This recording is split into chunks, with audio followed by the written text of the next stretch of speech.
আসসালামু আলাইকুম প্রিয় দর্শক, অন্য মঞ্চের আলাপচারিতায় আপনাদের সকলকে স্বাগত জানাচ্ছি। আসসালামু আলাইকুম। জুলাই জুলাই জুলাই জুলাই জুলাই নামে একটা ভয়ঙ্কর অধ্যায় বাংলাদেশে 2024-এর 5 আগস্ট রচনা করা হয়েছে এবং এই ভয়ঙ্কর অধ্যায় ভয়ঙ্করতম যে কাজটা করেছে, একটা ভয়ঙ্কর প্রজন্মের জন্ম দিয়েছে। সেই ভয়ঙ্কর প্রজন্মের বাংলাদেশের ইতিহাসে, স্বাধীনতার পরের ইতিহাসে এত নোংরা, এত পথভ্রষ্ট, এত অশ্লীল কথার প্রজন্ম বাংলাদেশে আর তৈরি হয়নি। জুলাই সিডিআই, কোথা থেকে এসছে এই শব্দ? এই শব্দের মূল উৎপত্তি কোথায়? আপনারা খেয়াল করে দেখবেন, মনে করে দেখেন, খুব বেশি দিন আগে স্মৃতিতম 5 আগস্ট, জাস্ট শেখ হাসিনার বিদায়ের পরপরই বাংলাদেশের দেয়ালে দেয়ালে ছেয়ে গেল জুলাই সিডিআই বলতে যে অশ্লীল, নোংরা, উচ্চারণ অযোগ্য যে মিনিংটা বোঝায়, সেই শেখ হাসিনার নামের পাশে হাসিনা চুডি D D D D dot dot dot dot dot, এই শব্দকে তারা গ্রাফিতির মর্যাদা দিল। তারা বলল যে এটা গ্রাফিতি, এটা অশ্লীলতা না, এটা শেখ হাসিনার প্রতি ঘৃণা। সেই হাসিনা ড্যাশ ড্যাশ ড্যাশের সেটা থেকেই পরবর্তীতে শেখ হাসিনার যারা অনুরাগী, ভক্ত, সমর্থক এবং জুলাইয়ের ওই ঘৃণিত প্রজন্মের প্রতারণা যারা বুঝে উঠতে পারলো, তারা আবিষ্কার করলো জুলাই সিডিআই। এতটা অশ্লীলতা মানুষ ধরতে পারে না এই শব্দটায়। সিডিআইয়ের যে ভাবার্থটা, যে মিনিংটা করে, সেটা মানুষ ধরতে পারে না। সেখান থেকে উৎপত্তি হলো জুলাই সিডিআইয়ের। আপনারা এই ছবিটা দেখেন না, এই যে একটা ছবি, কত ভয়ঙ্কর প্রজন্ম হলে একটা মানুষকে, এই লোককে চেনে কেউ? কি করেছে শেখ হাসিনা আমলে এই যে এই পুলিশ সদস্যটা কি করেছে দেখেন। পুরো রেলিং ধরে একটা তরুণ প্রজন্ম, হাস্যোজ্জ্বল উন্মাদনা, মানুষের মৃত্যু নিয়ে, মরদেহ নিয়ে, এমন উন্মাদনা পৃথিবীর আর কোথাও কোনো সভ্য সমাজে কোনোদিন হয়েছে? কোনোদিন হয়নি। এই হচ্ছে সেই প্রজন্ম। সেই প্রজন্মকে এখন ঘৃণা জানিয়ে আস্তে আস্তে যখন শেখ হাসিনার সমর্থকরা জুলাই সিডিআই শব্দটা আবিষ্কার করলো, এটা দ্রুত ডালপালা মেলে ছড়িয়ে গেল, ভাইরাল হয়ে গেল চারদিকে। সারা বছর জুড়ে এখন বলা হয় জুলাই সিডিআই। সেই কথাটাই পিক করল অভিনেত্রী মেহরাবুস শাওন এবং তার কথার ছলে, লেখার ছলে এবং কথাসাহিত্যিক হুমায়ুন আহমেদের ছায়া পাশে থাকলে যা হয়, কয়েকটা লাইনে এমন তোলপাড় তুলে দিল সারা দেশে যে জুলাইয়ের গং যারা, তথাকথিত জুলাই যোদ্ধা যারা, এদের মাথার তার প্রত্যেকটা ছিঁড়ে গেল। এই ভিডিওটা দেখেন। এগুলো অশ্লীলতা না? এই ধরনের সাউন্ডদেরকে হবে 24 ঘন্টার ভিতর তারেক রহমানের সরকার গ্রেফতার না করে তার নারীর একটা নারী মানেই আমাদের কাছে সম্মানের, আমাদের সমাজে। তার গোপনাঙ্গ নিয়ে এই ধরনের বক্তৃতা এখনো বাংলাদেশে দিচ্ছে, এটা ইউনূস আমলে হয়েছিল। আমার কাছে অবাক লাগে যে এখন একটা নির্বাচিত সরকার, এই নির্বাচিত সরকারের সময় রাজধানীর বুকে দাঁড়িয়ে দেশের একজন অন্যতম খ্যাতিমান, পরিচিত, প্রগতিশীল নারীকে নিয়ে এই ধরনের ভাষায় এরা এখনো বক্তৃতা দিয়ে যাচ্ছে, এখনো জঙ্গিপনা করে যাচ্ছে এবং সরকার তাকিয়ে তাকিয়ে দেখছে। এদের কাছে প্রগতিশীল নারী, মুক্তমনা নারী দেখলেই, আমি জানি না এদের কাম বাসনা জেগে ওঠে কিনা, এদের মাথা খারাপ হয়ে যায় কিনা, এরা উন্মাদনায় ভুগে কিনা।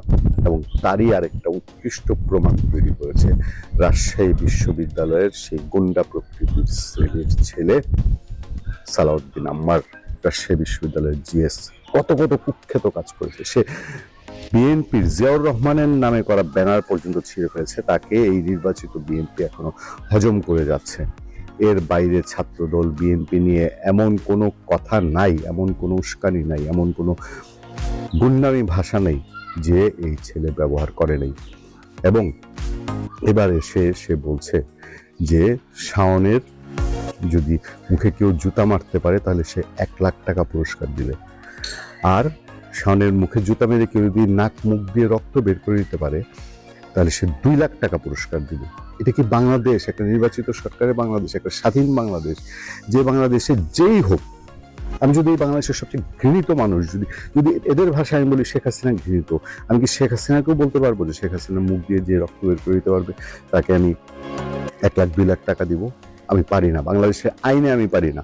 এটা বাংলাদেশের আইন বিরুদ্ধ। বাংলাদেশের কোনো মানুষকে এভাবে হুমকি দেওয়াটা প্রচলিত আইনের সম্পূর্ণ বিরোধী একটা কাজ।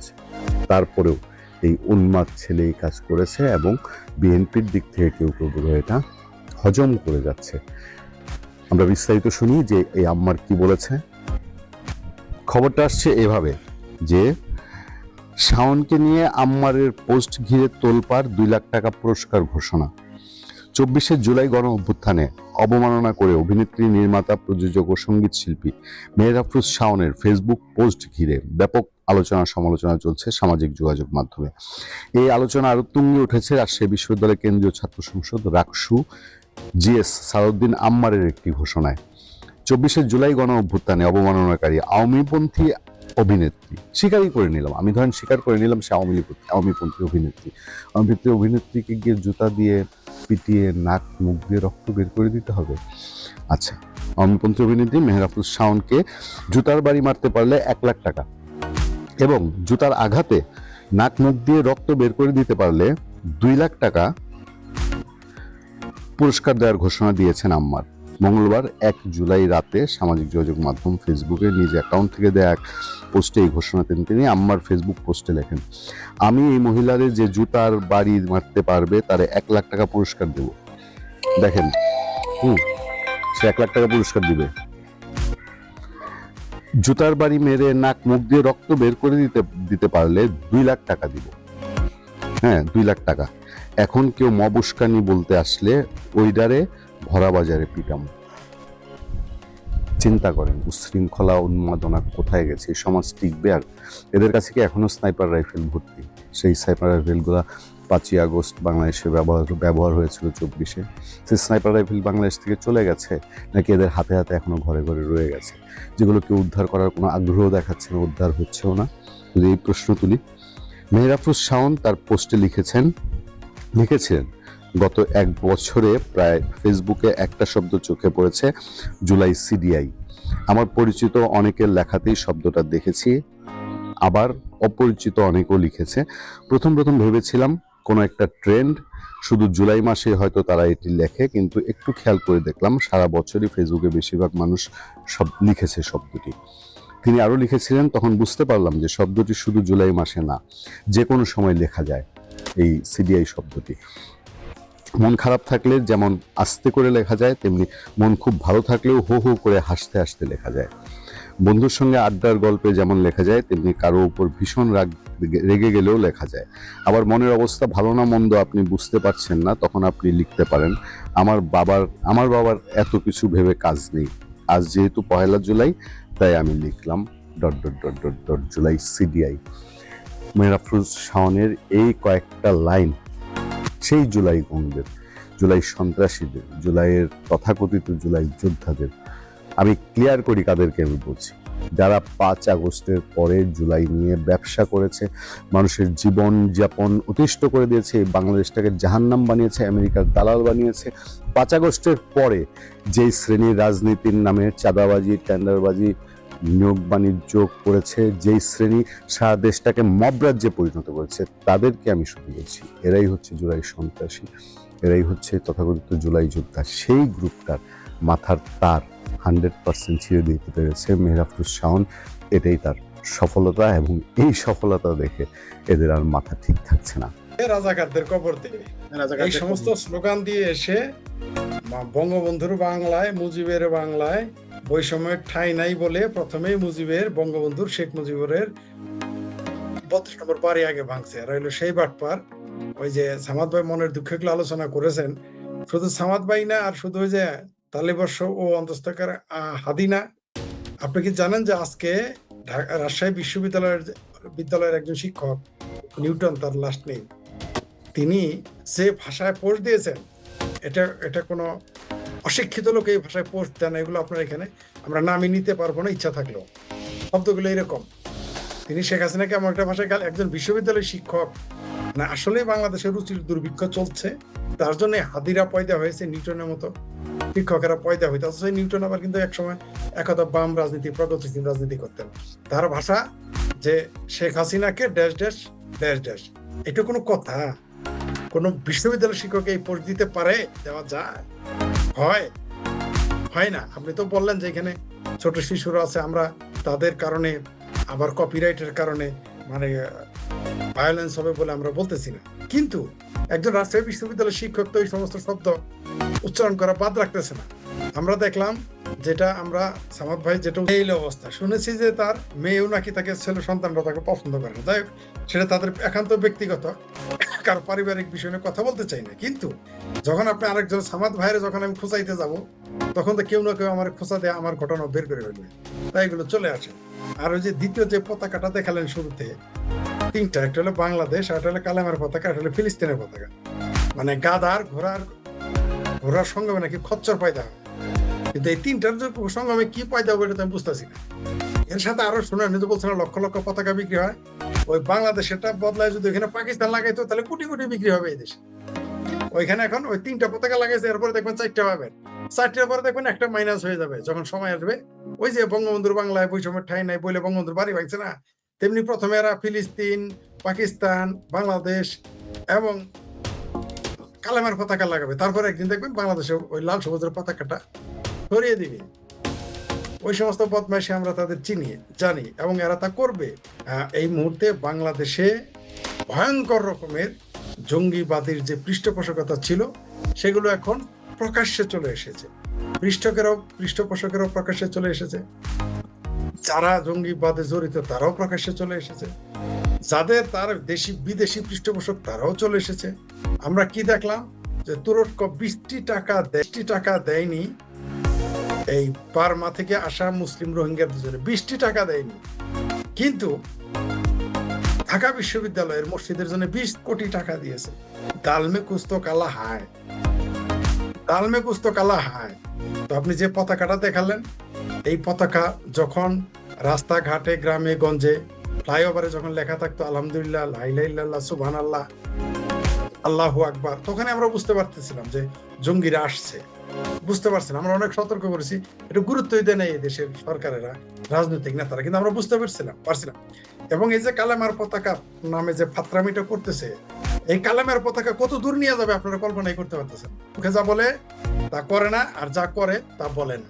সুতরাং এদের থেকে আমাদের সতর্ক থাকতে হবে যে ধর্ম কে পালন করলো, কে পালন করলো না, কে হিন্দু, কে মুসলমান, এগুলো নিয়ে আমরা বিতর্ক করতে যাই না, চাইও না। কিন্তু চুলকায় যাতে আমরা কিছু বলি, যেমন সামাদ ভাই কম দুঃখে তার মুখ খারাপ করে নাই। এই যে দেখেন, এই যে স্যার খলিফার নামে ব্যাটালিয়ন বানাইলো। আচ্ছা, এই স্যার খলিফার সাথে বাংলার সংস্কৃতি, বাংলা ভাষা, বাংলাদেশ, বাংলার মানচিত্র, বাংলার সার্বভৌমত্বের কি সম্পর্ক আছে বলেন? এদের সাথে কি আমাদের কোনো বাংলাদেশে কোনো সম্পর্ক আছে? তারা ইসলাম প্রতিষ্ঠিত করেছে, এই ব্যাপারে তারা অনেক কিছু করেছে, তাদের নিয়ে সেটা ইসলামী কোনো কিছু হলে তাদের নাম, যেমন আপনি আবু বকর মসজিদের নাম দিলেন, বকর মানে কিন্তু আবার গরু, আবু মানে হলো বাপ, গরুর বাপ। এটা বললে আবার বলে যে উস্তাকে রাসূল, কিন্তু আবু বকর মানে গরুর বাপ। ওসমানের নামে আপনি মাদ্রাসা বানাইতে পারেন, মসজিদ বানাইতে পারেন, আলীর নামে মসজিদ মাদ্রাসা বানাইতে পারেন, ওমরের নামে মসজিদ মাদ্রাসা মন যত চাই ততই বানান, কারণ এই বাংলাদেশের জমিন তো মসজিদ আর মাদ্রাসার জন্য রাখা হয়েছে, বানান। কিন্তু বাংলাদেশের কোন সেনাবাহিনী ব্রিগেড তো আপনি এটা ভাই রাখতে পারেন না, এটা তো সরাসরি ফাত্রামি। অথচ তোমার বাংলাদেশ চিনতো না, বাংলা জাতি সম্পর্কে জানতো না, কিছু করেছে তারা বাংলার জন্য? কিছুই করে নাই। এটা হলো একটা ফাত্রামি, একটা বদমাইশি সেনাবাহিনীর। যখন সেনা প্রধান দাঁড়িয়ে রাখলো তখনই তো আমরা বুঝতে পারলাম যে কোন দিকে যাইতেছে। তারপরে শিখাও নির্বাণ বন্ধ করে নিভিয়ে দিল, তারপরেই তারা 4টা ব্রিগেড পাল্টাই ফেললো। অথচ এই 4 খলিফার 3 খলিফাকেই নির্মম ভাবে মুসলমানরা মেরে ফেলেছে। মানে এটা কিসের প্রতীক আমি বুঝলাম না। 4 ব্যাটালিয়ন দিয়ে কি বোঝালে যে নিজেরা মারামারি করবে? এমনকি আবু বকর যে বলা হয় যে স্বাভাবিক মৃত্যু, কেউ বলেন না, তাকে বিষ দিয়ে মেরে ফেলা হয়েছে। অর্থাৎ 4 খলিফার 4 জনকে নৃশংসভাবে মেরে ফেলা হয়েছে। আচ্ছা, একটা বিতর্কিত আবু বকর না নিলাম হিসাবে, 3 জনকে তো নৃশংসভাবে মেরেছে। আপনি কি আদর্শ প্রতিষ্ঠিত করতে চান সকল খিলাফত দিয়ে? আর এই খিলাফত তো ইরানি শিয়ারা মানে না, শিয়ারা তো খিলাফত মানে না। শিয়া মুসলিম যারা, তারা খিলাফত মানে। এমনকি এই 3 সাহাবীরে, আলী ছাড়া 3 সাহাবীরে তারা সাহাবী মনে করে, কাবের মনে করে। আপনি কি বুঝাইতেছেন? আসলে বাংলাদেশে এই মুহূর্তে ধর্মের জজবা এগুলো কেন করানো হয়? এগুলো করতেছে পাকিস্তান, তুরস্ক, এগুলো করাইতেছে কেন? কারণ এই দেশের মুক্তিযুদ্ধকে আপনি কোনোভাবে ঠেকাইতে পারবেন না। এই মুক্তি, কারণ ওই যে 4টা ব্রিগেড রাখলো, এগুলো তার সরকার, কোন সরকার, মনে করেন আওয়ামী লীগ সরকার আসলো বা সামাদ ভাইয়ের সরকার আসলো বা আপনি আসলেন, আমি আসলাম, গিয়ে তো এই 4 ব্রিগেডের নাম পাল্টাইতে পারবো না। কারণ একটা সিনসিটিভ ইস্যু তার তৈরি করে রাখে যাতে এটা না বদলানো যায়।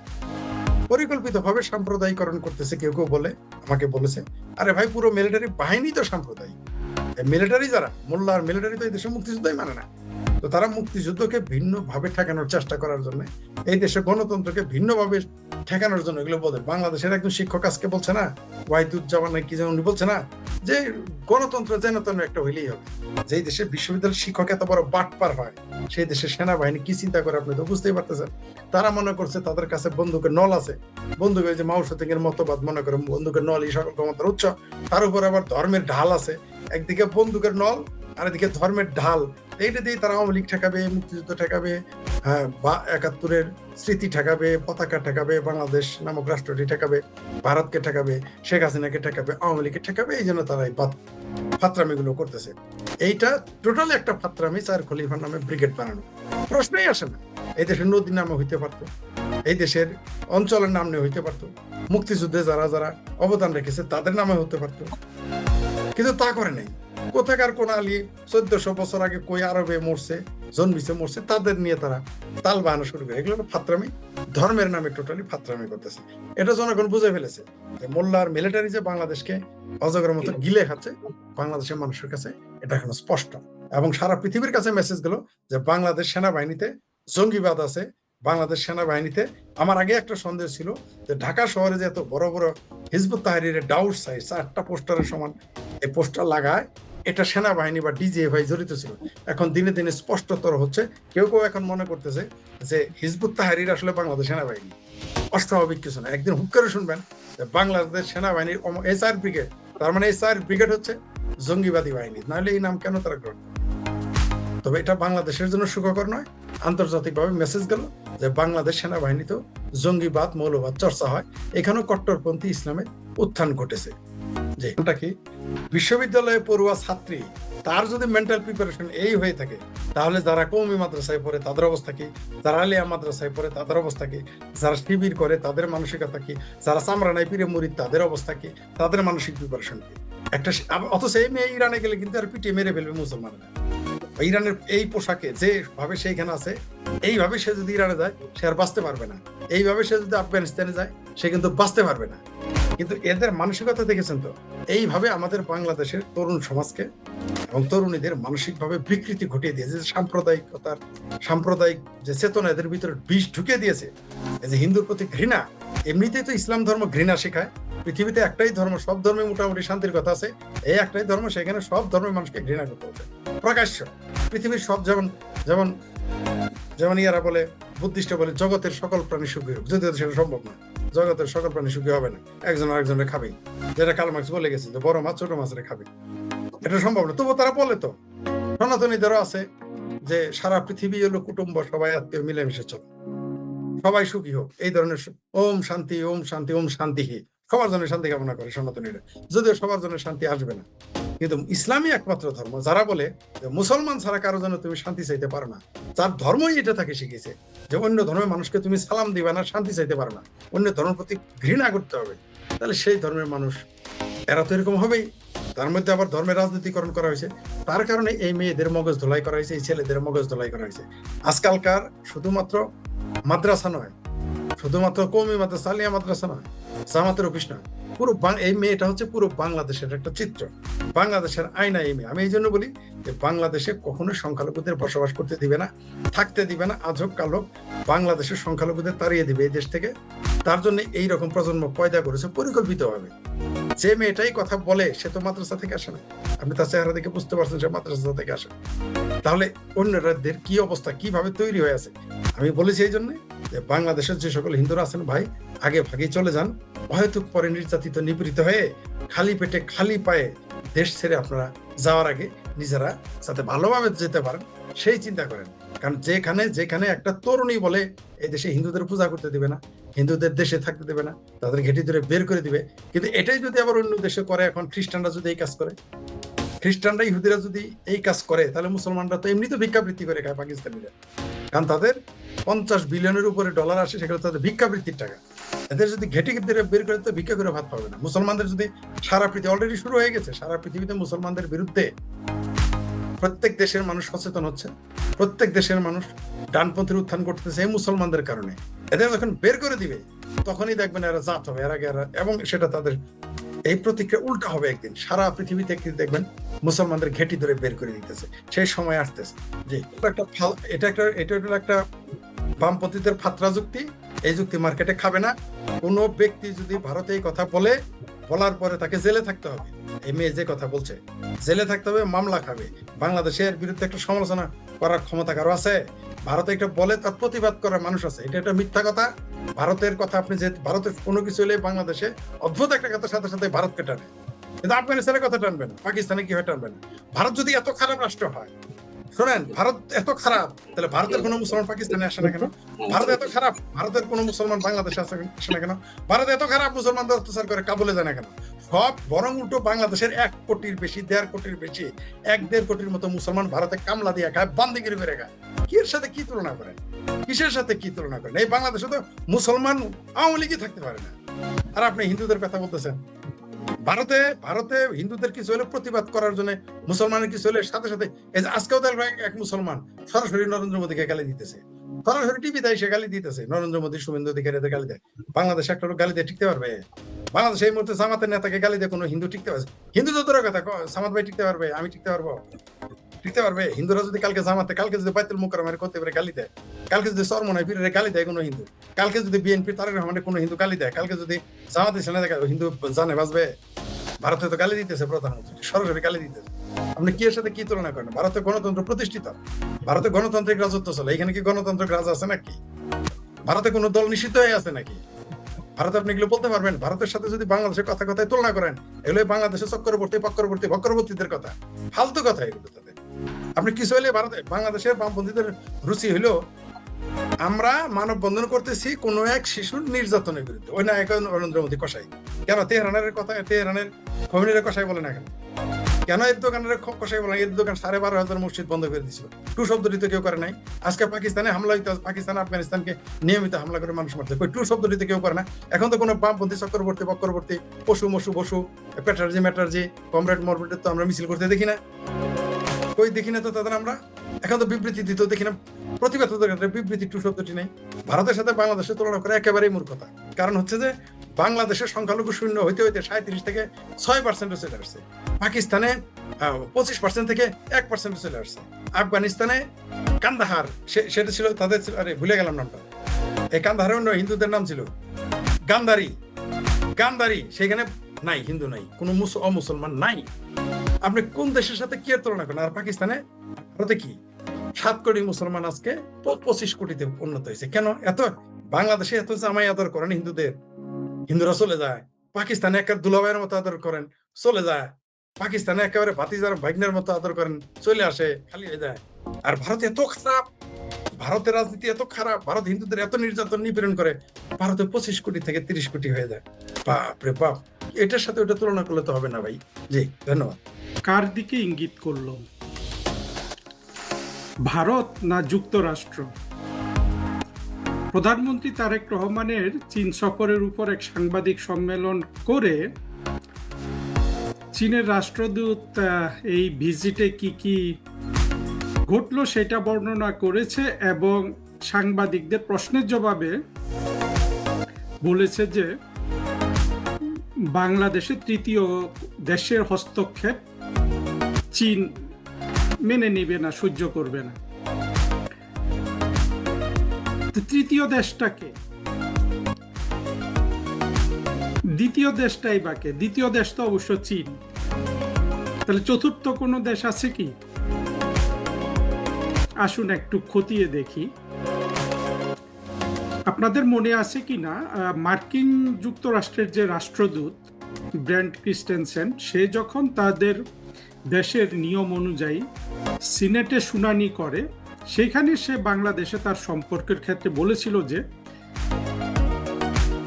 যেটা বলেছিল সেটার অর্থ হলো যে চীনের দিকে বাংলাদেশের ঝুঁকে যাওয়াটাকে ঠেকানোর জন্য কাজ করবে। সেটার উপর কিন্তু আবার ঢাকায় চীনের দূতাবাস কিন্তু প্রতিবাদ করেছিল যে চীন কোনো দেশে অভ্যন্তরীণ নীতিতে হস্তক্ষেপ করে না।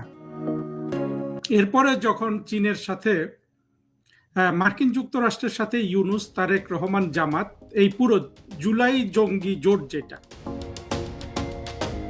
বাণিজ্য চুক্তি করে, তখনও কিন্তু চীনের রাষ্ট্রদূত প্রতিক্রিয়া ব্যক্ত করেছিল যে যেটা বলেছিল তার অর্থ দাঁড়ায় যে মার্কিন যুক্তরাষ্ট্র চীনের সাথে বাংলাদেশের সম্পর্ক উন্নয়নে এক ধরনের বাধা হতে পারে।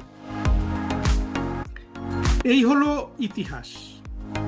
কিন্তু ঢাকায় কিছু কিছু লোক এর মধ্যে ভারতকে দেখতে পাচ্ছে। একজন তো বলেই দিল যে সবকিছু দেখে মনে হচ্ছে যে চীন ভারতকে উপলক্ষ করে এই কথাগুলো বলেছে যে তৃতীয় দেশে হস্তক্ষেপ, বাংলাদেশে তৃতীয় দেশের হস্তক্ষেপ চীন সহ্য করবে না। এই তৃতীয় দেশটি হলো ভারত। এখন যারা ইউটিউবে কথা বলে এদের সবারই কিছু কিছু দর্শক আছে, সেই দর্শকদের চাহিদা অনুযায়ী সবাই কথা বলে।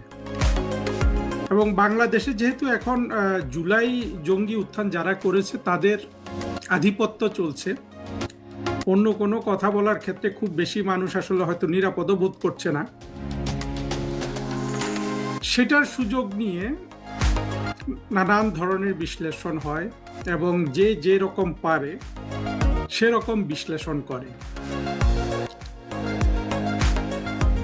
দেখেন, প্রথম কথা হলো যে তৃতীয় দেশের হস্তক্ষেপটা কি। চীন ভারতকে ইঙ্গিত করুক, মার্কিন যুক্তরাষ্ট্রকে ইঙ্গিত করুক, কাউকে না কাউকে তো ইঙ্গিত করে কথাটা বলে। তাহলে হস্তক্ষেপ হতে হবে আগে। হস্তক্ষেপ হওয়ার পরে তো আপনার চীন এসে নিজে আবার হস্তক্ষেপ করবে, হস্তক্ষেপকারীর হাত ভেঙে দিবে, তাই না? তো হস্তক্ষেপটা কি আসলে? এই প্রশ্নটা বুঝতে হলে যে চীন যেটা বলে, মানে কিভাবে বলেছে সেটা শেষের দিকে বলবো। প্রধানমন্ত্রীর চীন সফরের সময় যেটা হয়েছে, যেটা লেখা হয়েছে তাদের জয়েন্ট কমিউনিকেতে বা যৌথ ঘোষণায়, কিংবা চীনের রাষ্ট্রদূত যেটা বলেছে, সেটা যদি আমরা এরকম ধরে নেই যে বাংলাদেশে তৃতীয় দেশের হস্তক্ষেপ চীন সহ্য করবে না, তাদেরকে জবাব দেবে, তাহলে হস্তক্ষেপটা হতে হবে আগে। সে হস্তক্ষেপটা কি হলে হস্তক্ষেপ হয়? একটা দেশে আরেকটা দেশ কি করলে হস্তক্ষেপ করতে পারে? আমরা যারা এখন এসব নিয়ে কথা বলছি তারা কেউ বলছি যে না, এই হস্তক্ষেপকারী রাষ্ট্র ভারত, ভারতের দিকে চীন আঙ্গুল তুলেছে। আবার কেউ কেউ বলছে যে না, এই হস্তক্ষেপকারী রাষ্ট্র হলো যুক্তরাষ্ট্র, যুক্তরাষ্ট্রের দিকে চীন আঙ্গুল তুলেছে। এইটা বুঝতে হলে আসলে মানে আপনি যদি নিরপেক্ষভাবে কোনো পক্ষের প্রতি আপনার, অবশ্যই আমরা তো সবাই একটা না একটা পক্ষে আছি, এই পক্ষের ঊর্ধ্বে উঠে যদি এই প্রশ্নের উত্তর বুঝতে হয় তাহলে আসলে হস্তক্ষেপটা বুঝতে হবে।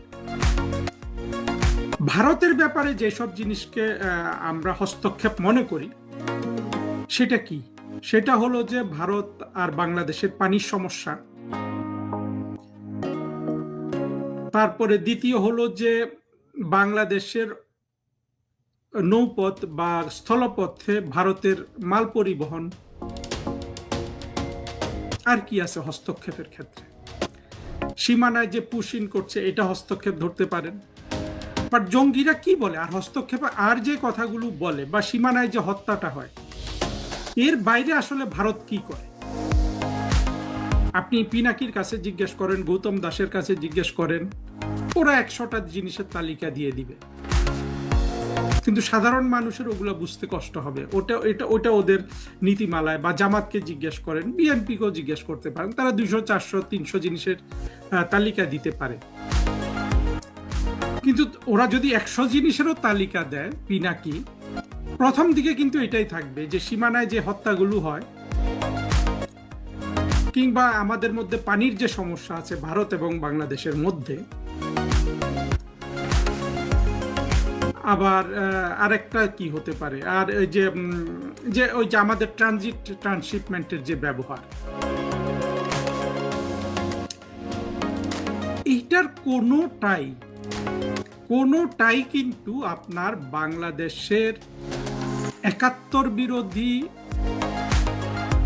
স্বাধীনতা বিরোধীদের এই যে বক্তব্যগুলা, যে এই জিনিসগুলো বাংলাদেশের অভ্যন্তরীণ ব্যাপারে হস্তক্ষেপ, বাংলাদেশকে ভারতের কাছে বিক্রি করে দেয়া, বাংলাদেশের সার্বভৌমত্ব ভারত দখল করে রেখেছে। এইভাবে বাংলাদেশের স্বাধীনতা বিরোধী, জঙ্গি, মৌলবাদী, এমনকি বিএনপি ছাড়া সারা পৃথিবীর আর কারো চোখে এই জিনিসগুলা কিন্তু বাংলাদেশের অভ্যন্তরীণ ব্যাপারে হস্তক্ষেপ নয়। সারা পৃথিবীর মানুষ বাংলাদেশের মানুষের মতো অন্ধ নয়, বাংলাদেশের মানুষের মতো মৌলবাদ দ্বারা প্রভাবিত নয়। তারা জানে যে যে কোনো স্বাভাবিক দুটো দেশের মধ্যে এই বিষয়গুলো বিরাজমান থাকে। সীমানা থাকলে সীমানা নিয়ে কিছু সমস্যা হবে, নদী যদি অভিন্ন হয় নদী নিয়ে সমস্যা হবে, সীমানা থাকলে কিছু মানুষ খুন হয়ে যেতে পারে এপার হওয়ার সময়, বাণিজ্য থাকলে বাণিজ্য বৈষম্য থাকবে, আর এক দেশ আরেক দেশের মধ্য দিয়ে পণ্য পরিবহন করবে। এটা তো চীনও চাচ্ছে বাংলাদেশের মধ্য দিয়ে পরিবহন করুক, তারা করিডোরের কথা বলেছে না? আবার আমরাও তো চাই যে চীন থেকে সরাসরি আমাদের এখানে জিনিসপত্র আসুক, হ্যাঁ, মিয়ানমার হয়ে আসুক। আমাদের মূল সমস্যা হয়ে গেছে কি জানেন, যে হস্তক্ষেপটা কি, এইটা বাংলাদেশের স্বাধীনতা বিরোধীরা এমন ভাবে বুঝিয়েছে বাংলাদেশের মানুষকে। ফলে চীন যখন এই কথাটা বলে, চীন বা চীনের রাষ্ট্রদূত, যে তৃতীয় দেশের হস্তক্ষেপ, তখন এমনকি আওয়ামী লীগেরও সকল মানুষের মনে স্বাধীনতা বিরোধী, জঙ্গি, জামাত, হেফাজত, বিএনপি, তাদের শিখানো মগজ ধোলাইকৃত চিত্রটাই কিন্তু সবার চোখের সামনে ভেসে আসে, যে ওই ঘটনাটা ঘটছে, যেহেতু দুই দেশের মধ্যে পানি আছে, পানি পাচ্ছে না, তিস্তার হস্তক্ষেপ হয়ে যাচ্ছে, এইখানে বোধহয় এখনই চীন আক্রমণ করে বসবে। আসলে বিষয়টা তো তা নয়। চীন তো একটা সেইন মানুষের দেশ। আমি মনে করি যে চীন অনেক বেশি ঠান্ডা মাথার মানুষের দেশ। পৃথিবীতে সবচেয়ে ঠান্ডা মাথার মানুষের শক্তিশালী দেশগুলোর মধ্যে চীন কিন্তু একটা, রাশিয়া এখন আর একটা। চীন যে এত উন্নতি করেছে বিভিন্নভাবে ঠান্ডা মাথার কারণে করেছে, এবং জঙ্গিবাদকে মানসিক ব্যাধি চিহ্নিত করার কারণে করেছে। রাশিয়াও কিন্তু ঠান্ডা মাথায় এবং জঙ্গিবাদ মোকাবেলার মাধ্যমে করেছে। মার্কিন যুক্তরাষ্ট্র মাথা গরমের দেশ, সেখানে তো প্রেসিডেন্ট ট্রাম্পই যথেষ্ট মাথা গরম। হ্যাঁ, অদ্ভুত একটা, মানে পৃথিবীর প্রথম শক্তিধর রাষ্ট্রটাকে চালাতে হলে তো একটু ঠান্ডা মাথায় চিন্তা করার আসলে অবকাশ তাদের থাকতে হবে। ভারতও মধ্যম স্তরের গরম মাথার দেশ, ঠান্ডা মাথার দেশ ভারতকেও বলা যাবে না। আর বাংলাদেশ তো কোনো স্তরেই নেই। ফলে আপনি যত দিক থেকে এটা টেনে আনার চেষ্টা করুন, যতভাবেই ব্যাখ্যা করার চেষ্টা করুন, ভারতকে লক্ষ্য করে চীন এই কথা বলার আসলে বলবে যে সেই কারণটাই কিন্তু এক্সিস্ট করে না। ভারত পানি আটকে রাখে, বন্যার সময় পানি দেয় না, এইসব অভিযোগ আপনি করতে পারেন। সীমানার মধ্যে, তাদের সীমানায় বাংলাদেশিদের হত্যা করে ঢোকার সময়, বাংলাদেশের মধ্য দিয়ে পণ্য পরিবহন করতে চায়, কতটুকু করে আদৌ আমরা জানি না। আমরা জানি যে বাংলাদেশ করতো, সেটা ভারত বন্ধ করে দিয়েছে। অর্থাৎ ভারতের রাস্তাঘাট ব্যবহার করে, বিমানবন্দর ব্যবহার করে বাংলাদেশ পণ্য পরিবহন করত। একটা বিষয়ও কিন্তু চীন বলুন, যে কোনো একটা স্বাভাবিক সুস্থ মস্তিষ্কের সরকারদের কাছে চিন্তাশীল যে কোনো রাষ্ট্রের সাথে, জঙ্গিবাদ মুক্ত যে কোনো রাষ্ট্রের দৃষ্টিতে এগুলা কোনোটাই বাংলাদেশের অভ্যন্তরীণ ব্যাপারে হস্তক্ষেপ নয়। কিন্তু মার্কিন যুক্তরাষ্ট্র যেটা করেছে বা যেটা করবে বলে সব দিকে আপনার গুঞ্জন আছে, যে ঘাঁটি গাঁটতে চায়, বঙ্গোপসাগরে তাদের মার্কিন নৌবহর স্থাপিত করতে চায়, কিংবা বাণিজ্য চুক্তি করে যেটা করেছে, যে বাণিজ্য চুক্তিতে কি আছে, যে বাংলাদেশ অন্য রাষ্ট্র থেকে বাণিজ্য করতে হলে, সামরিক সরঞ্জাম কিনতে হলে বা অন্য কোনো জিনিসপত্র কিনতে হলে সেগুলা এই বাণিজ্য চুক্তির অধীনে হতে হবে। সেটা কিন্তু বাংলাদেশের বিভিন্ন জায়গা থেকে কেনাকাটা অনেক দূর সীমিত করে না। এই প্রতিটা জিনিস কিন্তু সরাসরি অন্য রাষ্ট্রের আপনার অভ্যন্তরীণ ব্যাপারে হস্তক্ষেপ হয়ে যায়। এখন আপনি যদি সত্যিকারের, আপনি যদি মৌলবাদীদের প্রচারণার ঊর্ধ্বে উঠতে পারেন, না পারলে তো কোনো কথা নাই, না পারলে আপনার মনে হবে যে চীন এটা বলেছে ভারতকে লক্ষ্য করে। আর আপনি যদি সত্যি সত্যি একটা দেশের অভ্যন্তরীণ ব্যাপারে হস্তক্ষেপ বলতে আপনি যদি বোঝেন যে কি বোঝায়, এটা যদি আপনি বোঝেন, তাহলে এই সাম্প্রতিক ইতিহাসে যা কিছু ঘটে গেছে তার আলোকেই কিন্তু চীন এই কথাটা বলেছে। এইটা মানে চীনের রাষ্ট্রদূত বলেছে, কিংবা এই ব্যাপারে যা কিছু ওই যে জয়েন্ট কমিউনিকেতে লেখা হয়েছে সেটাও কিন্তু মার্কিন যুক্তরাষ্ট্রকে ইঙ্গিত করে, যেটা মার্কিন যুক্তরাষ্ট্রের রাষ্ট্রদূত ঢাকায় আসার আগে বলেছিল যে বাংলাদেশে চীনের হস্তক্ষেপ কমাতে হবে, সে বিষয়ে সে কাজ করবে। এবং পরবর্তীতে চীনের রাষ্ট্রদূত এবং চীনের দূতাবাস যে বক্তব্য দিয়েছে তার পক্ষেই কিন্তু এই কথাটা যায় যে চীনের রাষ্ট্রদূত যেটা বলেছে যে তৃতীয় দেশে হস্তক্ষেপ, বাংলাদেশের তৃতীয় দেশের হস্তক্ষেপ চীন কিন্তু সহ্য করবে না। সিম্পল। এখানে আসলে কোনো আপনার এটা আপনি যত বিশ্লেষণ করেন, যত চিন্তা করেন, হস্তক্ষেপটা আপনাকে বুঝতে হবে যে স্বাভাবিক চোখে শুধু বাংলাদেশের স্বাধীনতা বিরোধী 24-এর জঙ্গি কোয়ালিশনের চোখে হস্তক্ষেপ হলে তো হবে না। চীনকে যদি সত্যিকার অর্থে হস্তক্ষেপকারীকে চোখ রাঙাতে হয় তো হস্তক্ষেপটা তো ঘটতে হবে। সেই হস্তক্ষেপ ঘটার ঘটনা আমরা দেখলাম যে ঘটতে পারে যুক্তরাষ্ট্রের মধ্য থেকে বাংলাদেশের সামরিক ঘাঁটি গাড়া, কিংবা বাণিজ্য চুক্তির মাধ্যমে বাংলাদেশের ব্যবসা বাণিজ্য সীমারেখা টেনে দেয়া, যাতে বাংলাদেশ অন্য রাষ্ট্রের সাথে তার বাণিজ্য প্রসারিত করতে না পারে। সেটার কি আসলে কোনো ধরনের আমরা রিফ্লেকশন দেখছি না? এই যে আমরা শুনছিলাম যে চীন থেকে যুদ্ধ বিমান কিনবে বাংলাদেশ, এত হইচই, কই সেটা তো হলো না। এটা আসলে দুটো কারণ থাকতে পারে। একটা হলো তারেক রহমান সরকারের হাতে টাকা নাই, খুবই বাস্তবতা, টাকা থাকারই কথা না। আর একটা হলো মার্কিন যুক্তরাষ্ট্রের ভয়ে কিনছেন। অর্থাৎ মার্কিন যুক্তরাষ্ট্র যে বাংলাদেশ চীন থেকে বিমান কিনলে যে অনেক কিছু হবে মার্কিন যুক্তরাষ্ট্র এটা ভাববে না। মার্কিন যুক্তরাষ্ট্র চাইবে যে ওই বিমানগুলোও কিন্তু মার্কিন যুক্তরাষ্ট্র থেকে কিনুক।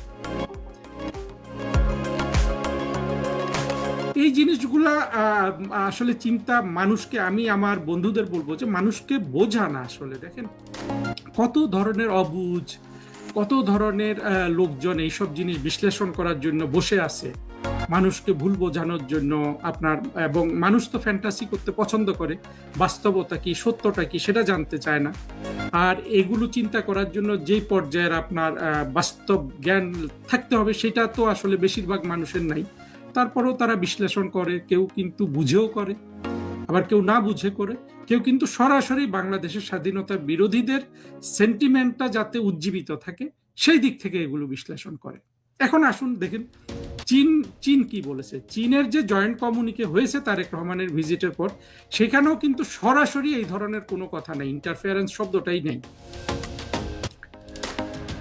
এবং চীনের রাষ্ট্রদূত তো কিন্তু কৌশলে কথাটা বলেছে। চীনের রাষ্ট্রদূত যেটা বলেছে সেটা হলো যে চীনের এইটাই নীতি যে অভ্যন্তরীণ বিষয়ে, একটা রাষ্ট্রের অভ্যন্তরীণ বিষয়ে কেউ হস্তক্ষেপ করলে চীন সেটা সমর্থন করে না। চীনের রাষ্ট্রদূতের বক্তব্যটা ওইটা। আমরা কিন্তু এখন একটা প্রশ্ন আসছে যে চীনের রাষ্ট্রদূত যদি এটা বলতো যে বাংলাদেশে তৃতীয় কোনো দেশের হস্তক্ষেপ চীন মেনে নিবে না, এটা কিন্তু আবার সরাসরি চীনের পক্ষ থেকে হস্তক্ষেপ হয়ে যায়।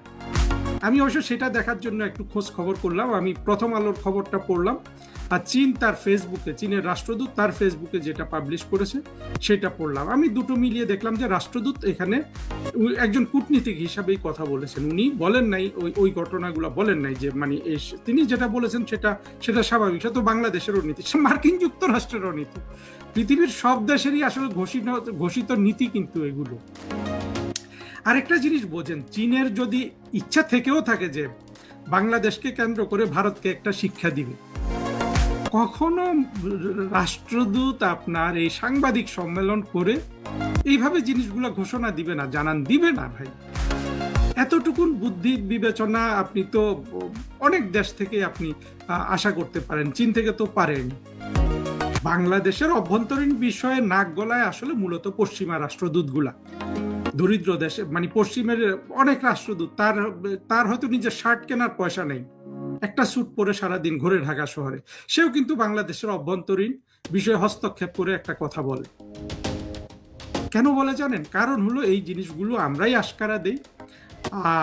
আর একটা হলো যে সাম্প্রতিককালে যেটা শুরু হয়েছে, যেটা কিন্তু তারেক রহমানের জন্য অবশ্যই চিন্তার বিষয়, সেটা হলো যে শেখ হাসিনার যে ভারসাম্যমূলক পররাষ্ট্রনীতি ছিল, শেখ হাসিনা ভারতের কাছে বাংলাদেশ বিক্রি করে দিয়েছেন। এইটা তো বাংলাদেশের স্বাধীনতা বিরোধী, মৌলবাদী, যারা আমাদের মুক্তিযুদ্ধ যুদ্ধের বিজয়টাকে ধ্বংস করতে চায় এবং পরাজিত শক্তির সমাজের যে আধিপত্য সেটার জোরে বলে। সেই দৃষ্টিটা তো আসলে চীনের, মার্কিন যুক্তরাষ্ট্রের কারোই আসলে সেই দৃষ্টিতে তারা দেখবে না।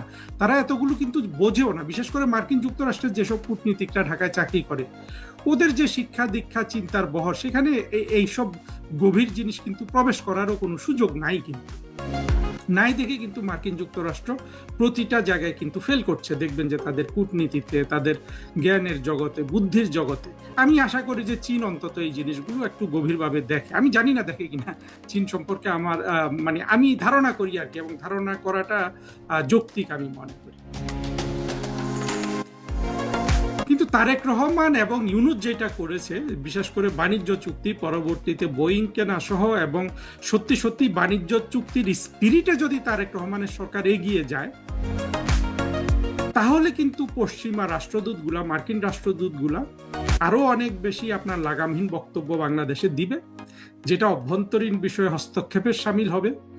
অবশ্য যথারীতি এগুলো বাংলাদেশে খুব একটা প্রচার হবে না, কারণ হলো বাংলাদেশের আপনার প্রচারণার জগৎটা তো আসলে ৭১-এর পরাজিত শক্তি, তারাই কিন্তু এটা নিয়ন্ত্রণ করে। কিন্তু সেটা হবে, কিন্তু এটা মার্কিন তারেক রহমানের সরকারের জন্য, তার যে পররাষ্ট্রমন্ত্রী ডক্টর খলিলুর রহমান বা পররাষ্ট্র দপ্তরের জন্য এটা কিন্তু একটা আপনার বাড়তি কিন্তু সমস্যা হয়ে যাবে। কিন্তু এক সময় এরা যতই সে সমস্যাটা অনেক দূর গড়াবে। আর বিশেষ করে আমি ব্যক্তিগতভাবে এবং আমাদের অনেক বন্ধু বান্ধব কিন্তু শেখ হাসিনার পররাষ্ট্রনীতির ফেলিউরটাকেও আমরা কিন্তু বড় করে দেখি। বিশেষ করে মার্কিন যুক্তরাষ্ট্রের সাথে সম্পর্ক আমার মনে হয় যে এত অবনতিশীল হওয়াটা অবশ্যই শেখ হাসিনা সরকারের পররাষ্ট্রনীতির ব্যর্থতা। এটা তারা হয়তো স্বীকার করবে না যারা সরকারে ছিল, কিন্তু সত্যিকার অর্থে ব্যর্থতা। সেই পর্যায়ে যাওয়ার কোনো প্রয়োজন ছিল না, এবং এটাকে অনেক আপনার এমন জায়গায় থামিয়ে রাখা যেত যেখানে একেবারে নিম্ন শ্রেণীর কর্মচারীরা জামাতের সাথে যুক্ত হয়ে শেখ হাসিনা সরকারকে ফেলে দেওয়ার কাজটা করতে পারত। সেই কূটনীতি শেখ হাসিনা সরকারের দক্ষতায় ছিল না, করে নাই।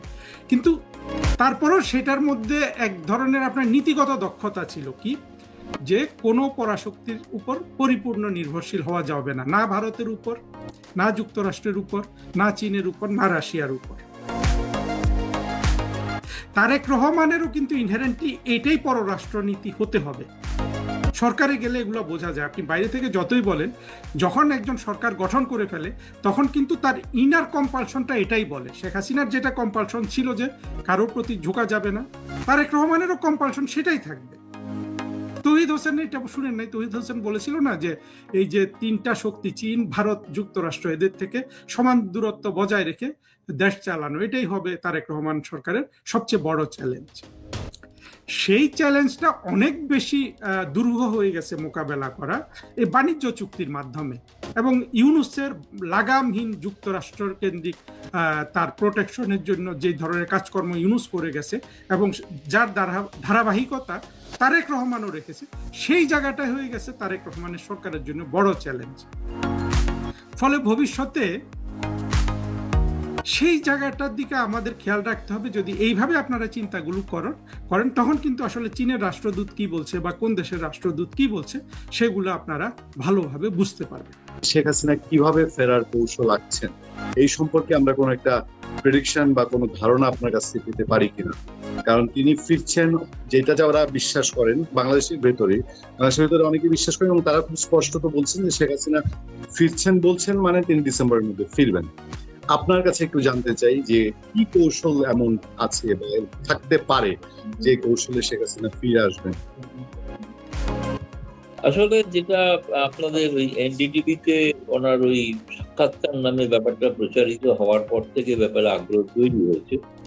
আমি যেটা জানি যেটা হচ্ছে যে উনি 23শে জুন পার্টির প্রতিষ্ঠা উপলক্ষে একটা সাইন, মানে তার নিজের স্বাক্ষরিত একটা আর্টিকেল লিখেছিলেন, এবং সেই আর্টিকেলটা লেখার পরে আমিও তার থেকে মানে খবর করেছি। সেই সাক্ষাৎকারে কিন্তু কোনো নির্দিষ্ট সময় দেওয়া ছিল না যে কবে তিনি ফিরছেন। তিনি ফিরবেন এটা বলেছেন এক। এবার কিন্তু তার প্রচার মাধ্যমের ওখান থেকে বলা হয়েছে যে তারা হয়তো যোগাযোগ করতে পারেন, কেউ কেউ যোগাযোগ করে থাকতে পারেন, হয়তো এনডিটিভি করেছে তখন তিনি এরকম বলেছেন।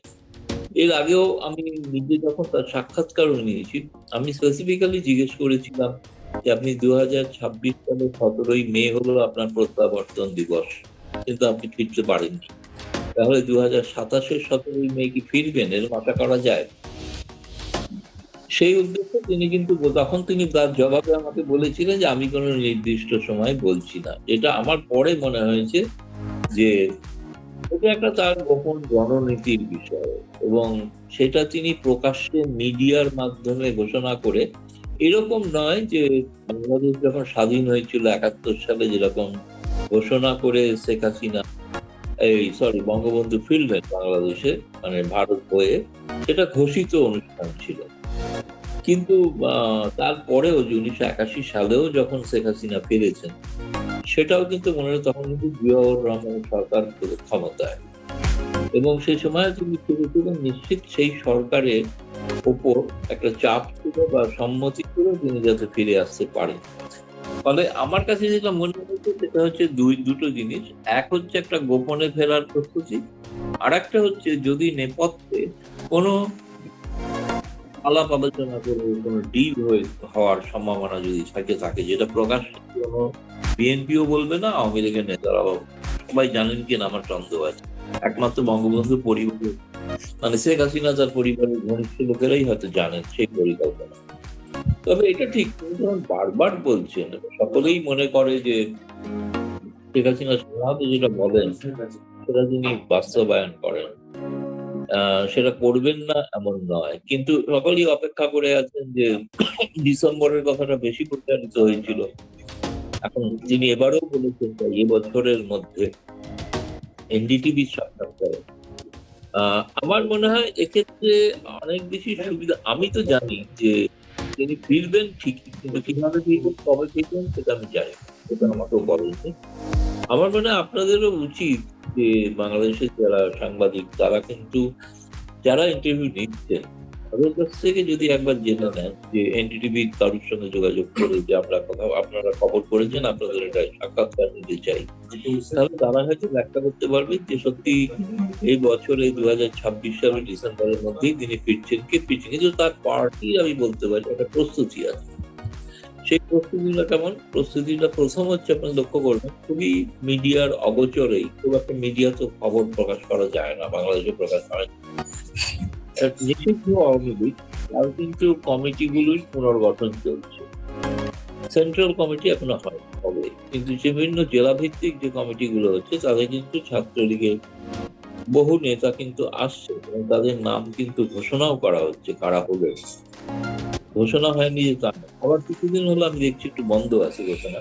এমনকি সেই কমিটিতে অনেকে স্থান পাননি বলে অভিযোগও জানিয়েছেন, আমার কাছে অভিযোগ জানাচ্ছেন। আমি যে অভিযোগগুলো আবার ছাত্রলীগের প্রেসিডেন্টের কাছে পাঠিয়ে এরা কেন বাদ করছেন। এরপরে আমি জানি এটার পুনর্গঠন শেষ হলে আমি যে টাইম লাইনটা দেখছি সেটা হচ্ছে এটার পরে যুবলীগের গঠন, যেগুলো সাংগঠনিক শাখা, গুরুত্বপূর্ণ শাখা। ছাত্রলীগ যুবলীগই সবসময় 81 সালেও বা তার পরবর্তী 111-এর সময় গুরুত্বপূর্ণ ভূমিকা পালন করেছে। নেতৃবৃন্দের মধ্যে অনেকে পিছিয়ে পড়েছিলেন, অনেকে অন্যরকম হয়েছিল, কেউ কম্প্রোমাইজ সমঝোতা করেছিলেন সেনা সরকারের সাথে, কিন্তু ছাত্রলীগ যুবলীগ করে। ছাত্রলীগ যুবলীগ কোনো পিছু টান ছিল না, তারা এখনো পিছু টান থাকবে নাই বলে মনে হয়। এবং তারা কিন্তু ঘটনা যে প্রস্তুতি নিচ্ছে সাংগঠনিকভাবে। এইটার পরে আওয়ামী লীগের কমিটি তৈরি হওয়ার ব্যাপার আছে। এখন সেটা ছাত্রলীগ যুবলীগ হওয়ার পরে আমি যেটা শুনেছি তাদের যেটা সিদ্ধান্ত, সেটা সম্ভবত শেখ হাসিনা যদি ফিরতে পারেন, যদি ফেরেন, তাহলে তিনি সেটা দেশে ফিরে পুনর্গঠন করতে চান। সেক্ষেত্রে যারা দেশে আছেন একটা বড় সংখ্যক নেতা ও কর্মীও, তারা তো প্রথম পর্যায়ের নেতা নন, কিন্তু এরকম অনেকে আছেন, অনেকে জেলে আছেন। তবে সেরকম তাদের নিয়ে একটা আওয়ামী লীগের কেন্দ্রীয় কমিটি পুনর্গঠিত হতে পারে, আর সেটা তখন বোঝা যাবে। কিন্তু তার আগে ফেরার ব্যাপারটা, চমকটা, এটা মনে হচ্ছে এখনো পর্যন্ত একটা চমকের স্তরেই আছে। হয়তো চমকই হতে পারে, যেটা সত্যি আমার কাছে কোনো খবর নেই, আমি জানি না, বলতে পারবো। দাদা আমি এই বিষয়টা আরেকটু থাকতে চাই এই কারণে যে বাংলাদেশে ব্যাপক প্রচার এনডিটিভির খবরের বরাতে শেখ হাসিনা ঘোষণা দিয়েছেন যে 1 ডিসেম্বরের মানে এই চলতি বছর তিনি ফিরবেন। যে ধরে নেওয়া হচ্ছে যে চলতি বছর মানে তো 31 ডিসেম্বর। মানে আপনার কাছে কি কোনো কনফিউশন আছে যে শেখ হাসিনাকে এরকম বলেছেন কি বলেছেন না শিওর না? কারণ এনডিটিভির কারো সাক্ষাৎকার বাংলাদেশে এই মুহূর্তে নেওয়াটা পসিবল না, কারণ বাংলাদেশে অনেক রেস্ট্রিকশন আছে। আপনি জানেন যে শেখ হাসিনা যখন এই ঘোষণা দিলেন তার সাথে সাথে ডক্টর জাহিদুর রহমান মনে করিয়ে দিয়েছেন যে শেখ হাসিনার বক্তব্য প্রচার আদালতে নিষেধ আছে, এটা যেন সংবাদ মাধ্যম মেনে চলে। মানে এটার মধ্যেও একটা ইন্টারেস্টিং দিক আছে। একদিক দিয়ে শেখ হাসিনা আসার ঘোষণা দিয়েছেন, অন্য দিক দিয়ে বাংলাদেশ থেকে প্রেসার দেওয়া হচ্ছে যে শেখ হাসিনার বক্তব্য প্রচার না হয়। ফলে আমাদের জন্য খুব টাফ। আমরা আপনাদের মাধ্যমে কথা বলেই যতটুকু আমরা জানতে পারি, আপনার কাছে কি কোনো ডাউট আছে যে তিনি আসলে এরকম কোনো কথা বলেন নাই, তিনি ফিরবেন বাট কোনো সময়সীমা বেঁধে দেন নাই? না, আমার মানে ধরুন আমার তো সাংবাদিক সহকর্মী, তিনি ইচ্ছাকৃতভাবে কিছু ভুল লিখবেন, বিশেষ করে একটা এত বড় প্রতিষ্ঠান, সেটাও তো আমার এতটা মনে হয় না। কিন্তু আমার মনে হয়েছে তার, আমার হাতে যেটা আছে সর্বশেষ তার লিখিত বক্তব্য 23 জুনের, তাতে তিনি বলেছেন আমি দেশে ফিরবই, কিন্তু তিনি বলেন তারপরে যে ওই বছরে ফিরব। আর তারও আগে যেটা আমি তো স্পেসিফিক প্রশ্ন করেছি, 2026 হলো না, 27-এ কি ফিরবে? উনি 27-ও তো নিশ্চিত করেন আমাদের। সেটার কারণটা আমি আপনাকে বলতে পারি। কারণটা হচ্ছে এই যে এই সিদ্ধান্তটা পরে তিনি, আপনাকে বলেছি হয়তো বা অন্যদেরও বলেছি যে আমি ওনার সঙ্গে কিন্তু টেলিফোনেও কথা বলেছি, মানে শুধু ইমেলের মাধ্যমে ইন্টারভিউ নয়, টেলিফোনের ইন্টারভিউতে কিন্তু উনি কিন্তু বলেছেন যে এটা আমি এভাবে প্রকাশ্যে ঘোষণা করব না, আর এটা হঠাৎই জানতে পারবো এরকম আর কি। আচ্ছা আচ্ছা, মানে আকস্মিক হয়ে বলেছেন। আচ্ছা, যে ব্যাপারটার মধ্যে একটা আপনি সেই অর্থে বলেন যে একটা ধোঁয়াশা আছে, আর ধোঁয়াশা রাখাটাও হয়তো একটা, আমার মনে হয়, সুনিয়োজিত কোনো রণকৌশল। আচ্ছা আচ্ছা আচ্ছা। সেই ক্ষেত্রে আওয়ামী লীগের অ্যাক্টিভিটিস যেটা দাঁড়িয়েছিল 23 জুন ঘিরে, সেই অ্যাক্টিভিটিসটা তো একরকম বাংলাদেশের সরকারের দিক থেকে ওটাকে সফল করে দিয়েছে, আওয়ামী লীগ কিছু করতে পারুক আর না পারুক। ভবিষ্যতে মানে খুব অল্প সময়ের মধ্যে আওয়ামী লীগ কি আবার কোনো নতুন কৌশল করছে, মানে দেশের বাইরে থাকা অবস্থায় এরকম কোনো কিছু আপনি জানতে পেরেছেন কিনা, কারোর সঙ্গে কোনো যোগাযোগ? এখন বলতে গেলে আমার মনে হয় 15ই আগস্টের বঙ্গবন্ধুর হত্যা, ফলে সেই হত্যার দিন তারা কিভাবে পালন করবেন তার একটা রণনীতি তৈরি হচ্ছে। ফলে আগস্ট মাসে একটা কিছু পরিকল্পনা আওয়ামী লীগ করবে, এটা নিশ্চয়ই শোনা যাচ্ছে, এবং শোনা যাচ্ছে যে ডিটেল এখনো জানি না, এবং ডিটেল নিশ্চয়ই কিছুদিনের মধ্যেই জানা যাবে সেই পরিকল্পনাটা কি। এবং 15ই আগস্ট পরে আমি যদি জানি, তারপরে তো ধরুন একেবারে 16ই ডিসেম্বর। তো 16ই ডিসেম্বর সেই বাংলাদেশের নতুন করে মানে যেটা বিজয় দিবস, তো সেই বিজয় দিবস, সেইটা আর একবার বিজয় দিবস হয় কিনা সেটা এখন দেখার অপেক্ষা করতে হবে। কিন্তু আমি নির্দিষ্ট করে বলতে পারছি না যে ওই দিনে বিজয়, মানে অর্থাৎ আওয়ামী লীগের বিজয় ঘটবে এরকম কিনা জানি না। হয়তো এই দুটো দিনের কথা জানি, দুটো দিন নিয়ে তাদের প্রস্তুতি পরিকল্পনা চলছে।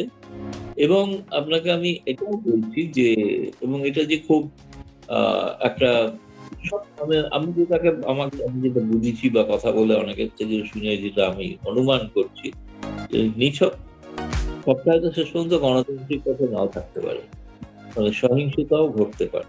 তো এরকম একটা আশঙ্কা আছে, নেই যে তা না। এবং আপনি জানেন যে কারণেই 23শে জুন উপলক্ষে 5-7টি জেলায় যেভাবে সেনাবাহিনী এবং বিজিবিকে নামানো হয়েছিল, তাতে বোঝা যাচ্ছে যে তারা অত্যন্ত, মানে তারা নিজেরাই আতঙ্কিত হয়েছিল, এবং তাদের গোয়েন্দারাও কোথায় এমন কোনো রিপোর্ট দিয়েছিলেন যে উনি ফিরে আসছে, সুতরাং আপনারা প্রস্তুতি।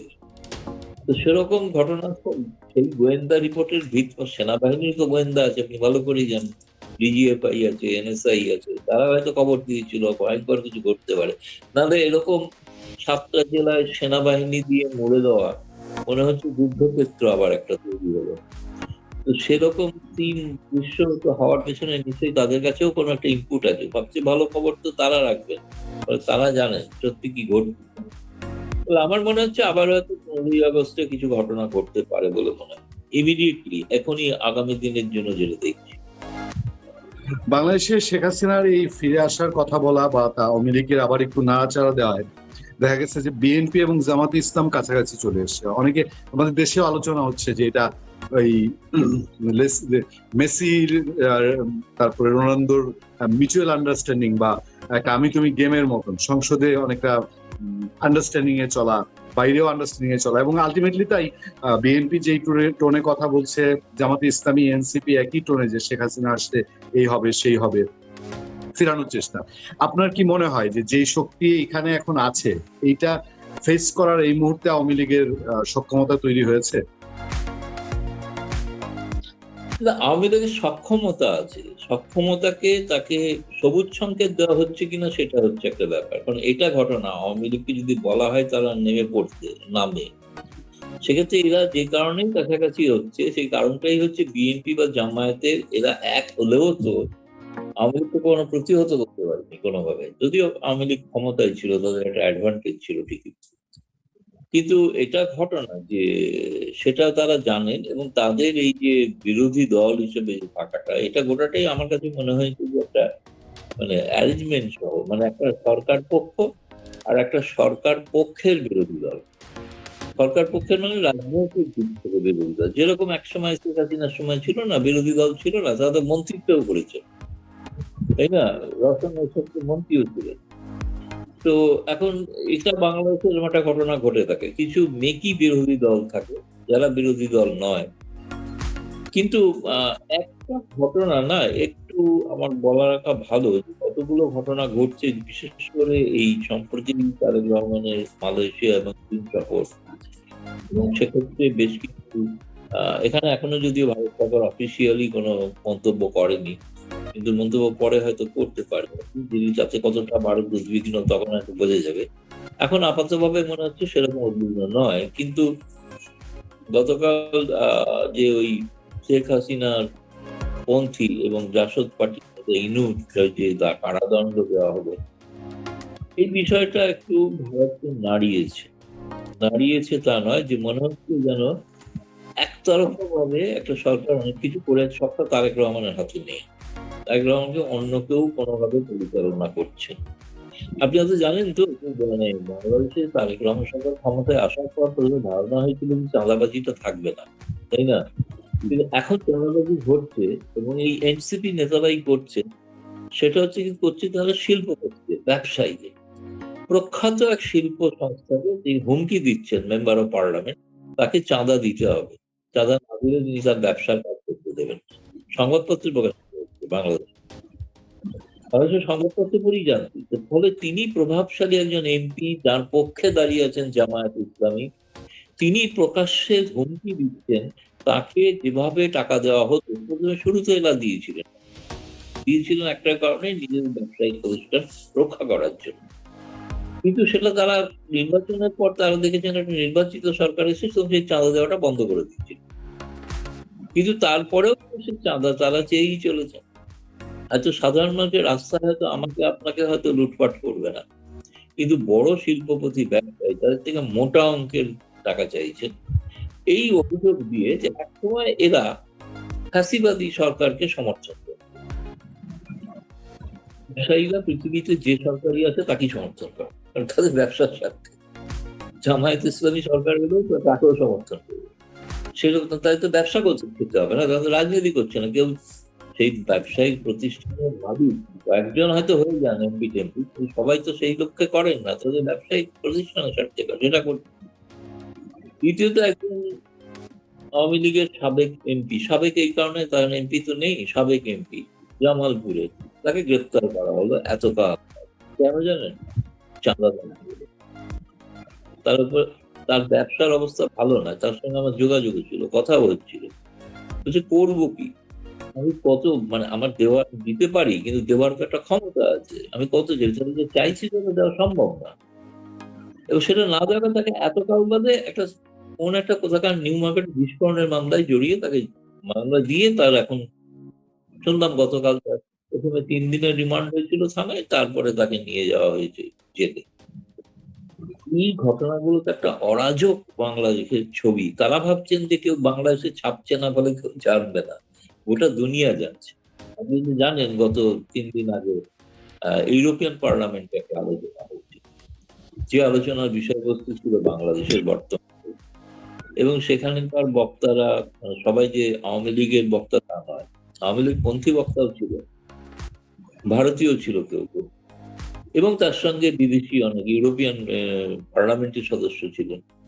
ইউরোপিয়ান পার্লামেন্টের যিনি পররাষ্ট্র মন্ত্রণালয় কমিটির প্রধান, তিনি বৈঠকটা ডেকেছিলেন।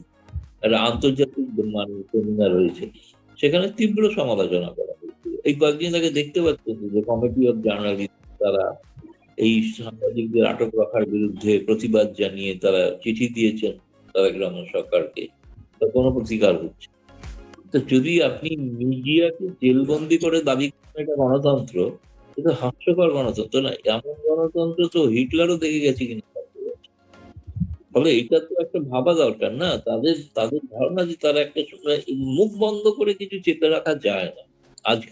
আজকে তো আরোই পাওয়া যায় না, বিশেষত সামাজিক মাধ্যম। আমি যে কথাগুলো বলছি আপনার দর্শকরা দেখছেন শুনছেন, আমি চাইবো না যে আপনার উপর আবার কোনো হাঙ্গামা হয়ে যাবে কারণে। কিন্তু সবাই তো জানছে, বুঝছে, প্রত্যেকটা মানুষই জানছে। তো যে কারণে তো আপনাদের সম্বন্ধে আপনার মতো আরো যারা করে তাদের লাখ লাখ ভিউয়ার্স আছে, তাদের দর্শকরা দেখেন, বাড়িতে রাত্রিতে বসে দেখেন, তাই না? তো আমি তো শুনেছি সবাই দেখেন, সবাই। এমনকি আমাকে বহু মিশনের লোক বলেছে যে আপনার আমি পূর্ণিয়া সাহেবের সময় আপনি যে বক্তব্য দেখেন সেটা আমরা শুনি। তিনি আবার হাই কমিশনের সামনে বলে দেবেন, এটা বিরাট বিপদ। বলে আমার থেকেও গৌতম লাহিড়ী এত জনপ্রিয়, বলতেছে জনপ্রিয় না, উনি বলেন না। এখন আপনার তোর কথা আমি মিশন থেকে শুনেছি।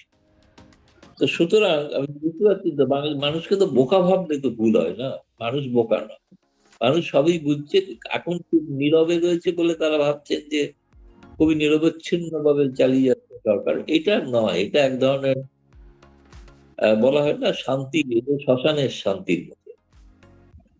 বলুন দাদা দাদা আর এই আওয়ামী লীগ প্রসঙ্গে লাস্ট জানতে যাবো, সেটা হচ্ছে যে শেখ হাসিনার ফিরে আসার সাথে ভারতের কোনো সম্পৃক্ততা থাকবে কি, এনি কাইন্ড অফ?